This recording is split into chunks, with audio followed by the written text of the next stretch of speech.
কই মাছ হলো 30 টাকা। হ্যাঁ। আর কি বলবো?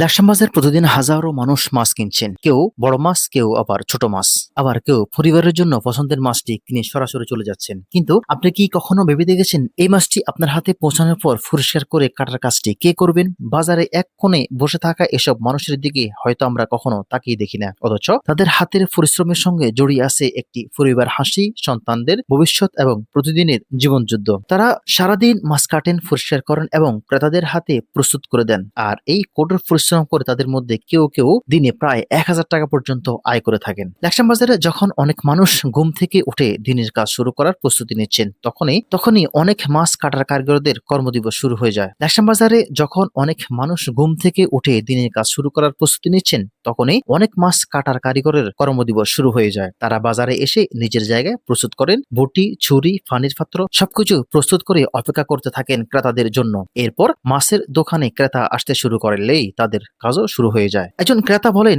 ভাই মাছটা একটু ভালো করে কেটে দেন। এই একটি কথার সঙ্গে সঙ্গে শুরু হয়ে যায় তাদের কর্মব্যস্ততা। দূর থেকে দেখলে মনে হতে পারে মাছ কাটা খুব সহজ কাজ, কিন্তু বাস্তবে এটি বেশ পরিশ্রমের কাজ।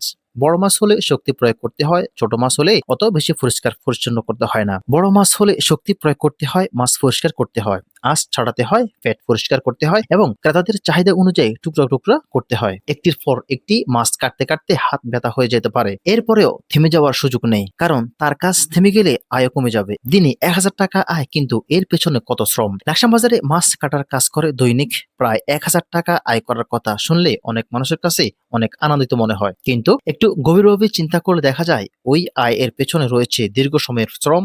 সকাল থেকে বাজারে বসে থাকতে হয়, অনেক সময় দীর্ঘক্ষণ দাঁড়িয়ে বা বসে কাজ করতে হয়, হাত পানিতে ভেজা থাকে, মাছের গন্ধের মধ্যেই থাকতে হয় এবং সারাক্ষণ বটি বা ছুরি নিয়ে সতর্কতার সঙ্গে কাজ করতে হয়। আর প্রতিদিন একই পরিমাণ আয় হবে এমন নিশ্চিতও নয়। কোনোদিন বেশি মাছ কাটতে সুযোগ আসে, আবার কোনোদিন ক্রেতার সংখ্যা কমে যায়। তাই 1000 টাকা আয়কে শুধু একটি সংখ্যা হিসেবে দেখলে হবে না, এর পেছনে থাকা শ্রমটাকেও দেখতে হবে। একজন শ্রমজীবী মানুষ যখন দিনের শেষে টাকা নিয়ে বাড়ি ফেরেন, তখন সেই টাকা শুধু তার নিজের জন্য নয়।